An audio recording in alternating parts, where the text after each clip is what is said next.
अस्सलाम वालेकुम वरहमतुल्लाहि वबरकातुह। हज ट्रेनिंग के इस वीडियो में आपका इस्तकबाल है।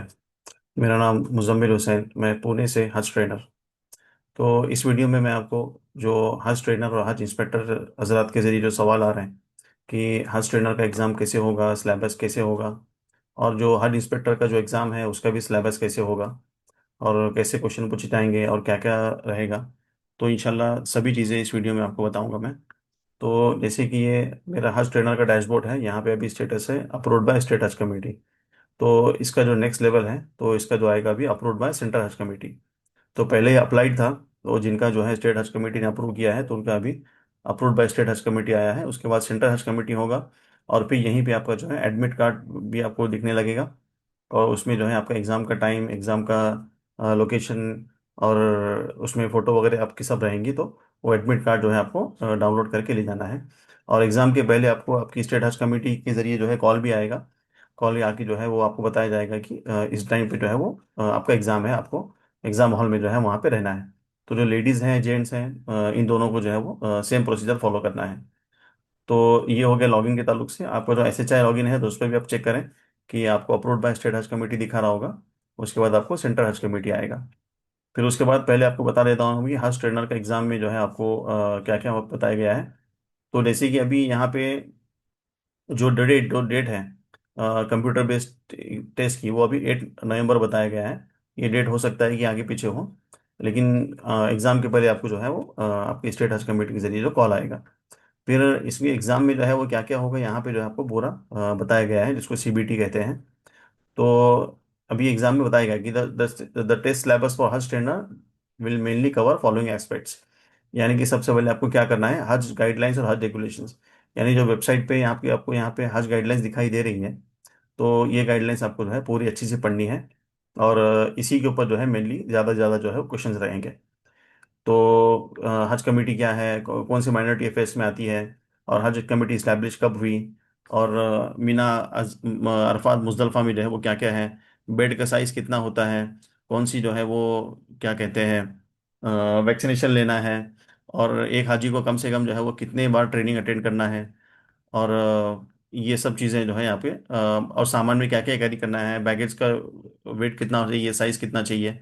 तो ये सब चीज़ें जो है ये हज ट्रेनर एग्जाम में होगी। तो यहाँ पे कहा गया है कि हज गाइडलाइंस में पहले अंडरस्टैंडिंग हज पिलग्रिम प्रोसेस की, पूरा प्रोसेस कैसे होता है, अप्लाई करते हैं, वेटिंग पेमेंट का सब पता होना चाहिए। Roles of various stakeholders in India and KSA। जैसे कि इंडिया की हज कमेटी क्या करती है, KSA की हज कमेटी क्या करती है सऊदी की। जैसे वहाँ पे जो है वो CGI जिद्दा टीम होती है, जो वहाँ पे पूरा अकोमोडेशन दिखती है मक्का मदीना में, अजीज़िया में। और वो जो है पूरा सऊदी में जब जाते हैं तो CGI टीम के साथ में कांटेक्ट में रहना है। तो वो सब कुछ जो है आपको चाहिए, पता चाहिए। रिक्वायरमेंट ऑफ हज Pilgrim including documentation, health guidelines, कि उनको डॉक्यूमेंटेशन क्या के साथ में रखना है, हेल्थ गाइडलाइंस है, वैक्सीन कार्ड है। तो ये सब कुछ है। फिर दूसरा जो है वो हज ट्रेनिंग एंड असिस्टेंट की ड्यूटीज एंड रिस्पॉन्सिबिलिटी ऑफ हज ट्रेनर। तो ये पूरी पूरी रिस्पॉन्सिबिलिटी क्या है यहाँ पे आपको यहाँ ऊपर जो है वो दिया गया है कि रोल्स ऑफ ट्रेनर के अंदर आपको कि रोल्स ऑफ ट्रेनर क्या है। तो ये भी जो है आपको एग्जाम में आएगा।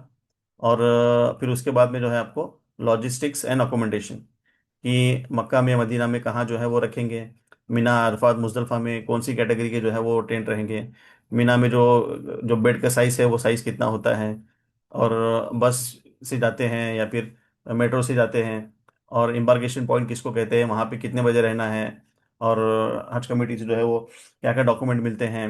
और मक्का मदीना जाने के बाद जो है वो अगर मदीना में, लास्ट ईयर ये भी क्वेश्चन था कि जो मैंने लास्ट ईयर एग्जाम दिया था कि मदीना में आने के बाद जो है वो हाजियों को रिफ्रेशमेंट दी जाती है, तो उसमें क्या क्या दिया जाता है, तो ये भी था। फिर हज के रिचुअल्स पूरे चाहिए आपको कि अरकान ऑफ हज, एहराम किसको कहते हैं, तवाफ है, सफ़ा मरवा सही है, रमी जमरात है, और स्पेसिफिक प्रेस सप्लिकेशन दुआओं वगैरह हैं, और अंडरस्टैंडिंग ऑफ कुर्बानी अदाही, कि प्राइवेट से देना है, हज कमेटी से देना है, फ्रॉड कहाँ कहाँ होता है, ये आपको पता चाहिए। इस्लामिक एटिकेट्स एंड कंडक्ट्स, यानी do's and don'ts for pilgrim, कि हाजियों को क्या करना है क्या नहीं करना है, इलीगल एक्टिविटी से बचना है, गुटखा वगैरह कैरी नहीं करना है। और managing diverse culture regional practices, की सऊदी का जो कल्चर है, वहाँ की जो रूल्स रेगुलेशन है उसको फॉलो करना है, रूल्स ब्रेक नहीं करना है, वरना आपको फाइन लग गया तो वो जो है कुछ कुछ चीज़ों में डिपोर्ट भी किया जा सकता है। और प्रोफिशिएंसी इन लैंग्वेज की यहाँ पे जो है कहा गया है कि कम्युनिकेशन स्किल रीजनल लैंग्वेज और इंग्लिश, आपकी जो भी इंग्लिश थोड़ा अच्छी चाहिए, एटलीस्ट समर बिंदु आना चाहिए, और बेसिक नॉलेज ऑफ जो है अरबिक भी चाहिए। इंटरपर्सनल स्किल यानी कि आपको जो है वो जो ग्रुप की, अभी आपके अपने हाजियों को ट्रेनिंग देंगे, 100-200 हाजी होंगे, तो आप हर एक को मैनेज कैसे करना है और कैसे आपको प्लान करना है, ये सब जो है आपको अच्छे से आना चाहिए। इसके बारे में भी सवाल होगा। और डिजिटल लिटरेसी के बारे में होगा कि हर सुविधा ऐप आपको अच्छे से यूज़ करना आना चाहिए। स्मार्टफोन अच्छे से यूज़ करने आना चाहिए। गूगल मैप से लोकेशन सेंड करना, व्हाट्सएप पे सेंड करना, रिसीव करना, उसको फॉलो करके जो है सही जगह पे पहुंचना, ये सब कुछ आना चाहिए। और knowledge of Word, Excel, PowerPoint है, ये भी आपको जो है अच्छे से आना चाहिए। फिर जनरल अवेयरनेस, प्रॉब्लम सॉल्विंग है, यानी कि updates on Hajj policy, Hajj committee of India, Saudi authorities, और awareness of health care guidelines, vaccination requirement है, ये भी आपको चाहिए। और ट्रैवल एंड सेफ्टी रेगुलेशन की ये भी आपको जो है पता रहना चाहिए। और प्रॉब्लम सॉल्विंग, क्राइसिस मैनेजमेंट, कि इमरजेंसी आती है तो हाजियों को ट्रेनिंग आपको ऐसे देना है, किसी का इंतकाल हो गया, यानी बहुत सीवियर कंडीशन हो गई, तबीयत खराब हो गई, अचानक से बीपी बढ़ गया, शुगर बढ़ गई, और मौलिम किसको कहते हैं, तो ये सब कुछ जो है आपको पता रहना चाहिए। तो टोटल क्वेश्चंस यहाँ पे कितने होंगे, 50 होंगे एमसीक्यू, यानी मल्टीपल चॉइस क्वेश्चन। एक सही होगा, तीन गलत होंगे। टोटल ड्यूरेशन जो है वो 60 मिनट होगा। और मार्किंग स्कीम बताया गया है कि +2 for each correct answer, no negative marking, यानी 50 मार्क का क्वेश्चन है, और टोटल जो आंसर होंगे वो जो टोटल मार्क्स होंगे वो 100 होंगे। और एग्जाम जो होगी वो इंग्लिश और उर्दू में होगी, हिंदी वगैरह में भी होगी। तो ये जो है एग्जाम का पैटर्न है। फिर इसके बाद एग्जाम के पैटर्न में के बाद में जो है आपको अपनी अपनी स्टेट हज कमेटी के अंदर, जैसे यहाँ बताया गया, इंटरव्यू होगा। फिर इंटरव्यू के बाद में जो है 2 दिन आपको मुंबई के अंदर 2 दिन का ट्रेनरों का ट्रेनिंग का प्रोग्राम होता है, उसमें आपको आना है। लेडीज है, जेंट्स है, दोनों को जो है अपने अपने टाइम पे आना है। तो ये जो एग्ज़ाम है और इंटरव्यू है, और जो ट्रेनिंग का जो 2 डेज ट्रेनिंग है, ये ट्रेनर और हज इंस्पेक्टर दोनों के लिए भी है। और जो ट्रेनर के अंदर, जो हज इंस्पेक्टर के अंदर जो डिफरेंस है, वो थोड़ा सा एग्ज़ाम सिलेबस को लेके डिफरेंस है। यानी ट्रेनर के अंदर जो है वो सवाल, टोटल जो क्वेश्चन मार्क्स, जो आंसर है, जो टोटल स्कोर है वो 100 है। इंस्पेक्टर के अंदर जो है 150 है। उसमें 50 मल्टीपल चॉइस क्वेश्चन होंगे, 25 फैक्ट बेस्ड क्वेश्चन, और 25 सिचुएशन बेस्ड सिनारियोज। ये सिचुएशन में आप क्या करेंगे। तो फैक्ट बेस्ड क्वेश्चन शल कैरी 50 मार्क्स, जो फैक्ट बेस्ड क्वेश्चन है वो उसको 50 मार्क्स रहेंगे, और जो सिचुएशन बेस्ड क्वेश्चन रहेंगे वो उसको 100 मार्क्स रहेंगे। तो ऐसे टोटल जो है वो 150 मार्क्स का रहेगा। फिर जो आपका इंटरव्यू होगा, वो इंटरव्यू जो है वो 50 मार्क्स का होगा, यानी टोटल जो है वो 200 मार्क का आपका एग्जाम रहेगा। 150 का एग्जाम रहेगा, और 50 जो है वो आपके इंटरव्यू के हिसाब से रहेंगे। तो एग्जाम में आपको क्या क्या करना है, कि इंट्रोडक्शन ऑफ हज इस्लामी की प्रैक्टिसेस, ये मैं हज इंस्पेक्टर के लिए बता रहा हूँ, कि सिग्निफिकेंस ऑफ हज रिचुअल्स, कि हज क्या कहते हैं, फ़राइज़ क्या है, वाजिबात क्या है, 5 दिन में क्या करना है, और code of conduct for pilgrim, हाजी को कैसे रहना चाहिए, सब्र से, तहम्मुल से काम रहना चाहिए, टेक्नोलॉजी का इस्तेमाल करने आना चाहिए, और सही से ट्रेनिंग लेके जाएं। और रिस्पॉन्सिबिलिटी ऑफ हज इंस्पेक्टर, कि हज इंस्पेक्टर की आपकी रिस्पॉन्सिबिलिटी क्या क्या है, वो आप जो है यहाँ ऊपर आपको दिखा हुआ होगा, वो जो है जो हज इंस्पेक्टर हजरात हैं वो अच्छे से पढ़ लें। और इसके बाद में जो है वो हेल्थ एंड सेफ्टी है, कि फर्स्ट एड और मेडिकल इमरजेंसी है, जैसे कि बहुत सारे बुजुर्ग हाजी होते हैं जिनको बीपी, शुगर वगैरह होता है, और कुछ कुछ ऐसे होते हैं जो यहाँ पे बीमारी छुपाते हैं, और फिर वहाँ पे जाने के बाद पता चलता है, तो अचानक से जो है तबीयत खराब होती है। तो ऐसी सिनारी में आपको क्या करना है, किससे टच में रहना है, मौलवी से टच में रहना है, वहाँ के जो है एम्बुलेंस का नंबर है, हॉस्पिटल्स का नंबर है, ये सब कुछ जो है आपको ये करना है। और वेलफेयर, मेंटल सपोर्ट टू हाजीज, यानी बहुत सारे हाजी ऐसे हैं जो जिंदगी में पहली मर्तबा फ्लाइट को देख रहे हैं, और पहली मर्तबा जो है वो किसी डेवलप कंट्री को देख रहे हैं, सिस्टमेटिक निज़ाम को देख रहे हैं। तो वहाँ पे जाके जो है वो उनको मेंटल सपोर्ट देना ज़रूरी है, खासतौर से जो बुजुर्ग हजरात हैं। फिर टेक्नोलॉजी एंड कम्युनिकेशन है, जैसे ये ट्रेनर को भी है और हेड इंस्पेक्टर को भी है, कि जीपीएस है, गूगल मैप्स वगैरह वो इस्तेमाल आना चाहिए। हर सुविधा ऐप है, वर्ड, एक्सेल, पावर पॉइंट का आपको यूज आना चाहिए। कम्युनिकेशन स्किल है, कि आपको कम्युनिकेशन अच्छे से आना चाहिए, मोबाइल यूज़ करने से अच्छे आना चाहिए, हॉटस्पॉट कैसे शेयरिंग करते हैं, ऐप्स को अनस्टॉल इंस्टॉल कैसे करते हैं, अपडेट कैसे करते हैं, ये आपको आना चाहिए। और cultural and Pilgrim interaction, interpersonal skill, यानी कि एम्पैथी हो, यानी कि मिजाज ठंडा हो, खिदमत करने का मिजाज हो, बस ऐसे नहीं कि फ्री में हज करने मिल गया तो हमको जो है वो बस हम हमारा हज करेंगे, दूसरों को नहीं देखेंगे, ऐसे नहीं करना है। लोगों का ख्याल रखना है।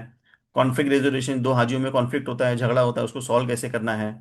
और मैनेजिंग एक्सपेक्टेशन, यानी कि हाजी जो है आपसे बहुत सारा एक्सपेक्टेशन करेंगे, उम्मीद रखेंगे आप ये भी करो वो भी करो, लेकिन आपको अच्छे प्यारे अंदाज में उनको जो है समझाना है, मिजाज नरम रख के। तो ये भी है। फिर कल्चरल अवेयरनेस है कि सऊदी का कल्चर, यहाँ का कल्चर, ये आपको सब आना चाहिए। एडमिनिस्ट्रेटिव स्किल्स है, यानी कि accurate reporting of incidents, health, logistics. कुछ किसी का सामान गुम गया है, आपको हर सुविधा ऐप से कैसे रिपोर्ट करना है वो आपको पता होना चाहिए।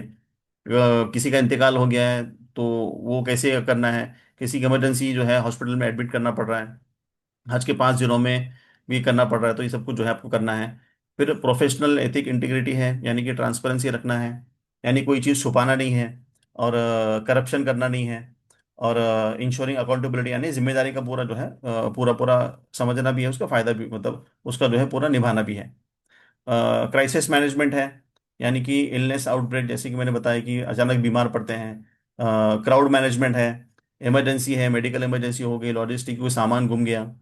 प्रोसीजरल है, यानी कोई हाजी जो है एयरपोर्ट पे अटक गए, उनका वीज़ा जो है वो स्कैन नहीं हो रहा है, फिर अचानक से इमरजेंसी आ गया तो क्या आपको क्या करना है। फिर कॉन्फ्लिक्ट रेजोल्यूशन है, तो हाजियों के बीच में अंडरस्टैंडिंग है, कंप्लेंट, उसको जो है सॉल्व करना है। तो ये सब कुछ चीज़ें हैं, ये आपको जो है एग्जाम में आएगी, फैक्ट बेस्ड, सिचुएशन बेस्ड। तो ये जो है हज इंस्पेक्टर के ताल्लुक से है।